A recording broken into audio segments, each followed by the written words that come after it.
మనం ఇన్ని ప్రయత్నాలు చేసిన తర్వాత కూడా ఎక్కడన్నా కూడా చంద్రబాబు నాయుడు వినకుండా దీనికి ముందుకు తీసుకొని పోతే మాత్రం ఆ తర్వాత కాలేజీలు తీసుకున్నోడిని మాత్రం మనం అధికారంలోకి వచ్చిన వెంటనే 2 నెలలు తిరగక మునిపే అందరు జైళ్ళల్లో ఉంటారు ఆ కాలేజీలు తీసుకున్న వాళ్ళు మాత్రం.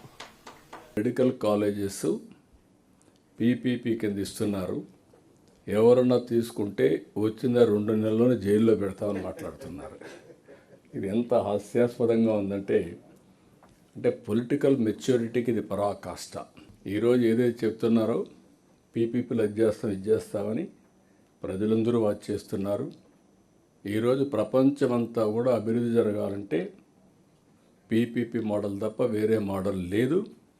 దీనివల్ల అది ప్రభుత్వ ఆస్తి తప్ప ప్రైవేటుకు పోదు. సర్టన్ ఇయర్స్ వాళ్ళు మేనేజ్ చేస్తారు, సమర్థవంతంగా మేనేజ్ చేస్తారు, మళ్ళీ హ్యాండ్ హోల్డ్ మనకే తిరిగి ఇచ్చే పరిస్థితి వస్తుంది.